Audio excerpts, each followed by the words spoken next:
So you guys, first of all, if you enjoyed the backing track right at the beginning of the video where I'm doing that beginning performance, you can actually play to it. You can actually have access to it by going to my Patreon profile and becoming a patron. You can have access to all sorts of backing tracks, to all the different videos that I do, and different tablatures and PDFs and just a bunch of different extra content. Now onto the actual lesson. In today's video, I'm going to be talking about the extended pentatonic scale. At least that's the term that they used in my school, Musicians Institute. Now it's actually a term that I'm not super fond of in terms of that it might sound like you're adding notes to the pentatonic scale, but it's called the extended pentatonic scale because you're just extending the actual scale in terms of the patterns and positions. Now, if you're familiar with the 5 different positions of the pentatonic scale, then this pattern is going to be pretty easy to adapt. Now, it's pretty much, you're going to notice that you're just crossing through 3 of those different patterns. It's pretty easy, but it actually creates a little bit of movement. So if you find that you're having a problem with just sticking to one position, then this is going to help solve that problem. Now let me explain the pattern really quick. I'm just going to be doing the A minor pentatonic scale, and I'm going to be doing it from the A in the 5th fret of the 6th string. So it's going to go something like this. Now that's actually the whole pentatonic scale right there, and I'm beginning from the flat 7.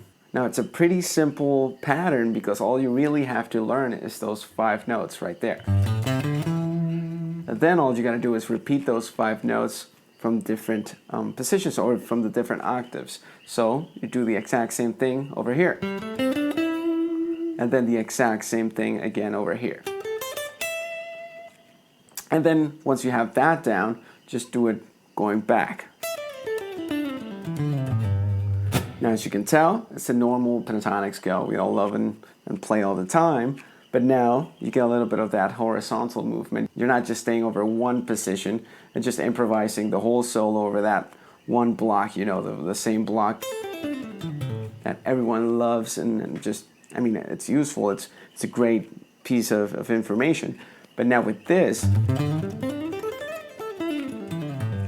as you can tell, you're starting to move across the neck.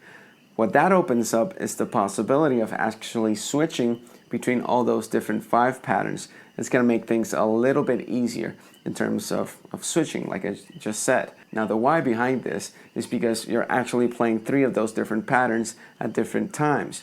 So you begin in this pattern, which is actually just starting right here. And then you switch. Once you move to this position, you're doing that little box that everyone loves.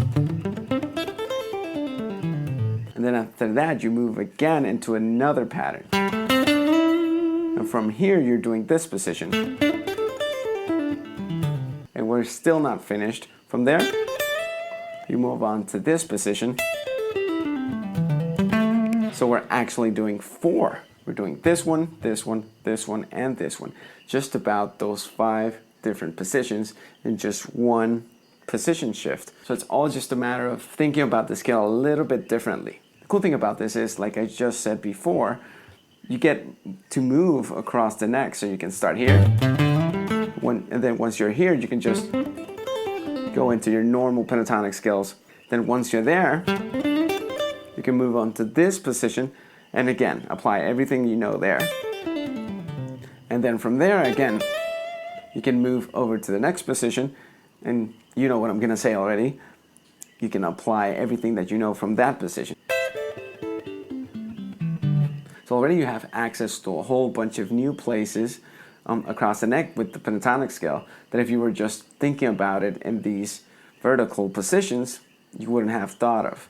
Not only that, but you start getting movement across the neck, which is something a lot of guitar players really want to start doing. And let's be honest, not just because it sounds good, but because it looks kind of cool when you're moving across the neck and not just sticking to that one position. So if you want to learn more tricks like this, I suggest you subscribe to the channel.